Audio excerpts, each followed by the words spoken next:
اللهم إني أسألك بأني أشهد أنك أنت الله.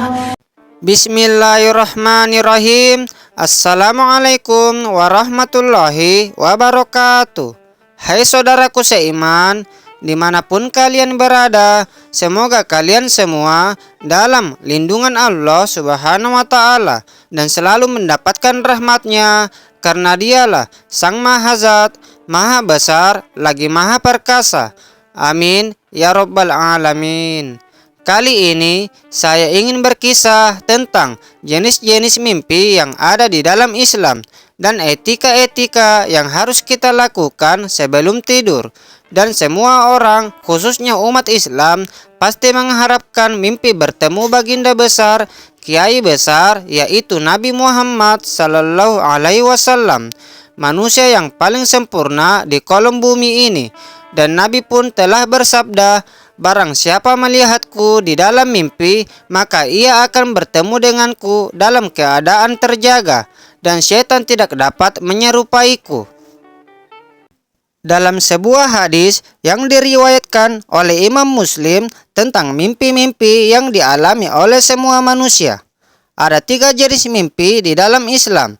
Salah satu mimpi tersebut berdasarkan sabda Nabi Muhammad Sallallahu Alaihi Wasallam yang dilarang menceritakannya kepada orang lain. Apa saja alasannya mengapa mimpi itu dilarang diceritakan kepada orang lain? Dan jenis mimpi ini ternyata datangnya dari setan dan isinya hal-hal yang buruk atau kejadian terkait masa depan maupun masa lalu. Kata Nabi Muhammad Sallallahu Alaihi Wasallam, jenis mimpi dari setan ini jangan dijadikan patokan hidup atau panduan untuk melakukan apapun itu. Sebab mimpi ini datangnya dari setan. Bisa jadi hal tersebut merupakan bisikan untuk berbuat keburukan atau kemaksiatan.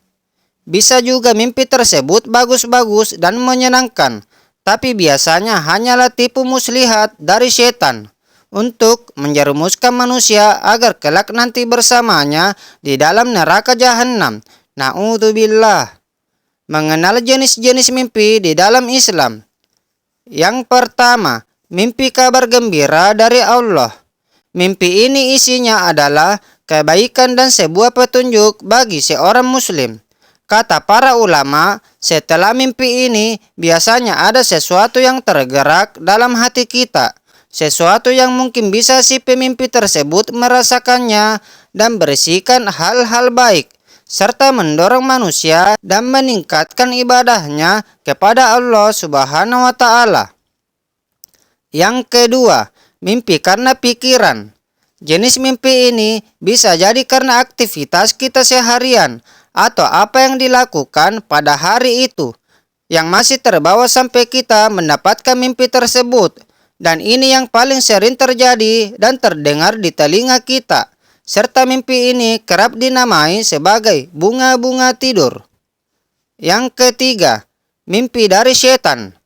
Nabi Muhammad Sallallahu Alaihi Wasallam mengingatkan kita jika mendapatkan mimpi ini, kemudian setelah kita bangun lalu ingin berbuat kemungkaran atau hal keburukan, maka segeralah berdiri dan melaksanakan sholat. Mimpi yang berasal dari hal-hal buruk atau hal yang negatif tentunya kita hindari dan pastinya kita tidak inginkan. Serta yang paling penting, jangan diceritakan kepada siapapun. Jenis-jenis mimpi tersebut sesuai dengan sabda Nabi Muhammad Sallallahu Alaihi Wasallam. Rasulullah Sallallahu Alaihi Wasallam bersabda, mimpi itu ada 3. Pertama, mimpi baik yang merupakan kabar gembira dari Allah. Yang kedua, mimpi karena bawaan pikiran seseorang. Dan yang ketiga, mimpi yang menyedihkan datang dari setan. Jika kalian mimpi sesuatu yang tak kalian senangi, maka jangan kalian ceritakan pada siapapun. Berdirilah dan sholatlah. Hadis riwayat Muslim. Berdasarkan hadis tersebut, dapat dipahami bahwa tidak semua mimpi yang dialami oleh seseorang dapat dijadikan sebagai petunjuk. Sebab ada kemungkinan mimpi yang dialami bukan berasal dari petunjuk dari Allah Subhanahu wa Ta'ala, tetapi karena bisikan dari setan atau tersibukkannya seseorang dalam memikirkan suatu objek tertentu hingga objek itu terbawa dalam mimpinya. Selain itu, salah satu impian terbesar seorang muslim adalah dapat menghadirkan Nabi Muhammad Sallallahu Alaihi Wasallam dalam mimpinya, mengingat ada salah satu janji yang disebutkan dalam hadis. Nabi Muhammad Sallallahu Alaihi Wasallam bersabda, "Barang siapa melihatku di dalam mimpi, maka ia akan bertemu denganku dalam keadaan terjaga, dan setan tidak dapat menyerupaiku." Hadis riwayat Bukhari. Hadis di atas menegaskan bahwa orang yang mimpi bertemu Nabi sesungguhnya mimpinya adalah mimpi yang benar, bukan mimpi yang sia-sia dan bukan mimpi yang sebatas hayalan, serta bukan hasil penyerupaan setan. Maka dapat disimpulkan bahwa orang yang mimpi bertemu Nabi tidak dapat disepelekan, karena mimpinya adalah mimpi yang benar secara syara'. Bahkan hadis di atas juga menegaskan tentang kesamaan antara bentuk Nabi yang tampak dalam mimpi dengan melihat Nabi secara langsung. Berkaitan mimpi yang benar juga memiliki etika dalam bermimpi. Etika-etika tersebut antara lain: 1. Hendaknya membiasakan berkata yang jujur sebagaimana sabda Nabi Muhammad Sallallahu Alaihi Wasallam. Orang yang paling benar ucapannya, maka paling benar pula mimpinya. Hadis riwayat At-Tabarani. Yang kedua, menjaga kesucian sebelum tidur dengan cara berwudu. 3. Tidur dengan posisi kepala mengarah ke utara dan tubuh yang mengarah ke kanan. 4.